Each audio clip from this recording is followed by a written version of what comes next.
Nyamato. On behalf of the judiciary and on my own behalf, I joined the Nation and Women movement in mourning the loss of a trade pressure and a steadfast champion of women rights, Honorable Catherine Nyamato. I extend my heartfelt condolences to her family, friends, and all those whose lives she touched. Honorable Catherine Nyamato was a remarkable leader who dedicated her life to advancing the well-being of our community and the cause of gender equality. I had the privilege of working alongside her in the civil society, where an unwavering commitment to the lives of women was both inspiring and deeply impactful. Her legacy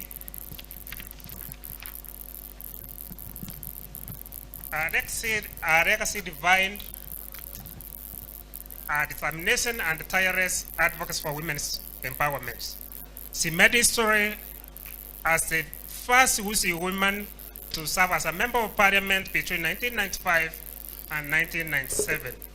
A milestone not only for her personally, but also for countless women who saw her in a symbol of prosperity and progress.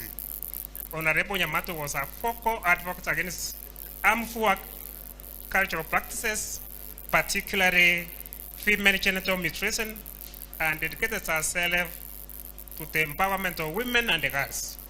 Her activism characterized the critical conversations and reforms within the Gusii community and the national landscape. Beyond her public service, Catherine's quiet but impactful philanthropy was one of the most heartwarming aspects of her life. Stories abound on how she extended financial assistance to those in need, enabling many vulnerable persons to secure livelihood and rebuild their lives. She did not only advocate for a better world, she built it passionately through acts of compassion and generosity.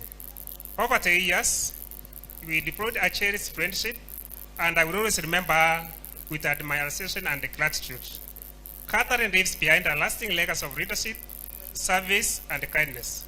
Our memory will continue to inspire generations. May our soul rest in eternal peace.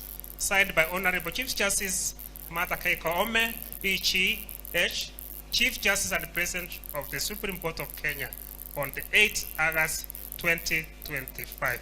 Asanteni sana, sitaki kuongeza chumvi wala maji on the speech ya Chief Justice of the Supreme Court of Kenya, Jembaros Morara, for West Mugango, Iga Nyamira. Thank you very much. Director Accounting and Finance, Naroko County, Walter Chanua.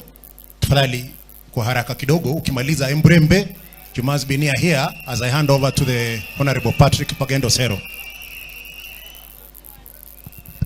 Thank you, MC. I recognize all the leadership because of the protocol that is there and because of time. Nami mnesikia mimi naitwa Walter Onkundi Chanua. Ningetaka kuchukua fursa hii nimshukuru Mungu kwa nafasi ambayo alimpatia mama Catherine apate kuwa pamoja nasi katika maisha haya. Nambari ya pili, nimshukuru Mungu kwa sababu mama Catherine na mzee aliyelala pia wamewalea